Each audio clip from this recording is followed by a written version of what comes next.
The fairy tale of Sleeping Beauty. Long ago there lived a king and a queen in France. Above all, they longed for a child. Finally, to their great happiness, the queen gave birth to a baby girl. All the bells of the earth rang for joy.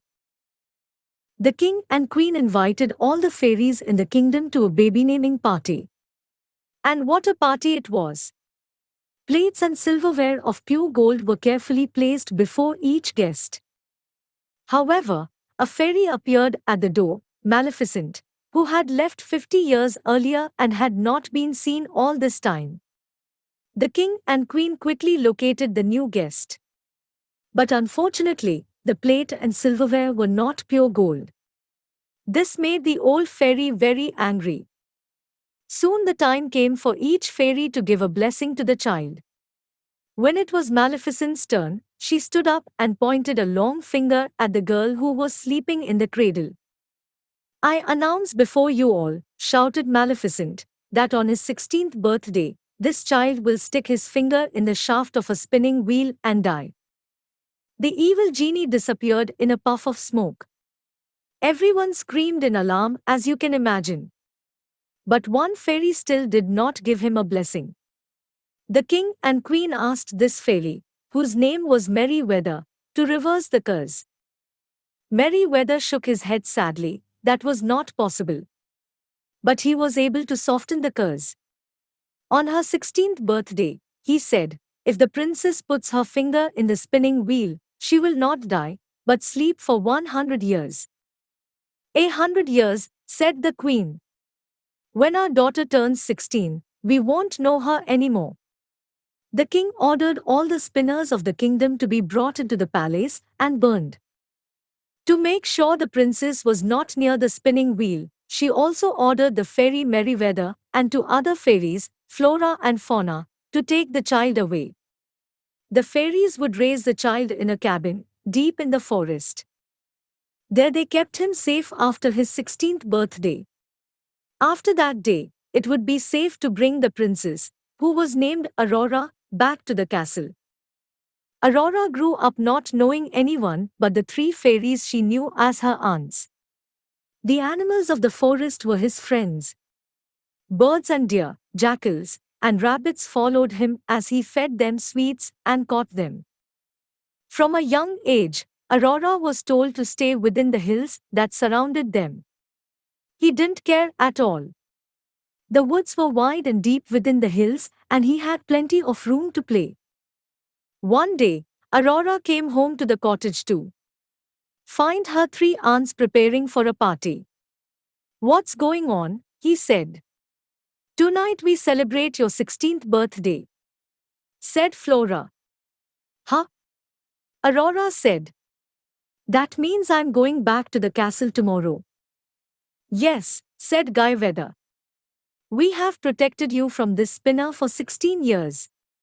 Soon it will be time for you to begin your royal life as a princess. And the first thing you must do is get married," said Fawn. "Are you married yet?" Aurora said. "Do you know who I should marry?" "We have," Fauno said with a wave of his hand, "but there is nothing to worry about. Although she's a little strange, some might say a little scary, you don't need to spend much time with her. And she comes from a nice family," added Flora with a quick smile. "Wait a minute," said Aurora, drawing back. "Why do you say he is a little terrible?" "Better not deal with such matters, dear," said Merryweather. "Just do what your husband tells you," said Flora, "and you'll be fine." "It won't be as I thought," cried Aurora. "How long must I be married?" "For the rest of my life, of course," said Fawn. "No, no, it's all wrong," cried Aurora. He turned away and then said in a firm voice, "I'd rather put my finger in the wheel and fall asleep for 100 years than marry someone I don't want to marry. Maybe when I wake up, people will win. Don't have to marry if they don't come back." And he ran through the door.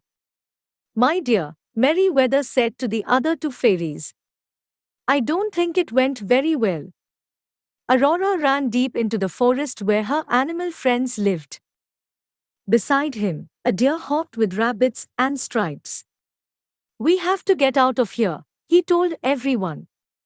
Then he pointed to a mountain pass and said, "We're going straight through the hills." Soon Aurora came. A carriage approached him from a distance. As the rider approached, his animal friends dispersed. "Hello," said the stranger. "I'm afraid my carriage scared your pet. Can I give you a ride?" Aurora had never seen a man before. But she couldn't think about it. Unless she found the spinner, her aunts would take her back to the palace the next day. Indeed. Aurora said to the stranger, "I need something heavy." "What is it?" said the stranger, jumping out of the carriage. He was very nicely dressed and also well behaved.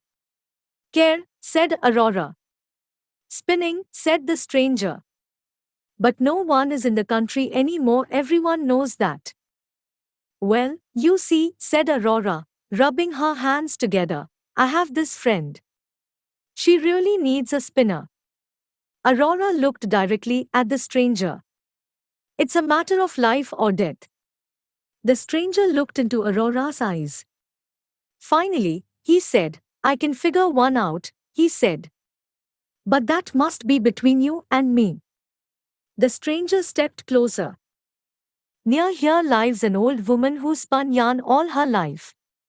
When the order came to burn all the spinners, she could not let go of her beloved wheel, which had been in her family for many years.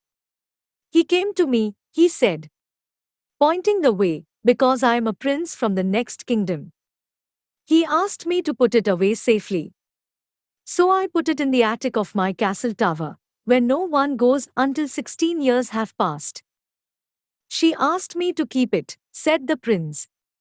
"Would you take me to the tower of your castle?" said Aurora. "I don't." "I could," said the prince. Then after a while, he said, "But I will." He entered his carriage. Soon they were in the tower. And both stepped out. The prince said, "It's not for your friend, is it?" "Thank you for taking me here," Aurora said. "I will always remember your kindness. Now, if you will, I must do what I must." Aurora turned and walked up the tower stairs to the last step. The door in front of him slammed open. Everything in the room was dark and musty. He could hardly get away from all the cobwebs. But he pushed them aside and stepped forward. There, in the far corner, was a spinning wheel. Through the small window, he noticed that the sun was already setting. "I hope it works," he said, "before it's too late." Aurora extended her finger to the top of the tree. He inserted his finger into that shaft. One tiny drop of blood dripped from his finger. Aurora immediately felt dizzy. He fell on the dusty old velvet blanket on the attic floor and fell asleep. A moment later, everyone else in the castle fell asleep, the servants and the royal family, as well as the prince, who was still waiting for him outside the tower. After hours, thorns and vines sprouted and wrapped around the castle so thick that no man or animal could pass through. 100 years Aurora and the others slept. When 100 years had passed, Aurora blinked awake. Then everyone else in the castle woke up. Everyone started doing what they did when they fell asleep 100 years ago. Thorns and vines melted around the cast, start speech, end speech, lay. Aurora went down the stairs of the tower to find the prince. They entered the prince's carriage together. On their way to the market, they discovered a whole new world. Bicycles and trams, cameras and street lights wonders. Perhaps it was best that they learned that in these strange new times, young women and men could get to know each other and maybe even fall in love if they wanted to. When Aurora and the prince took each other's hands to explore this wonderful new world together, that was exactly what they wanted to do. If you liked the video, Please hit the thumbs up and subscribe to our channel so don't miss the upcoming videos. Thanks all.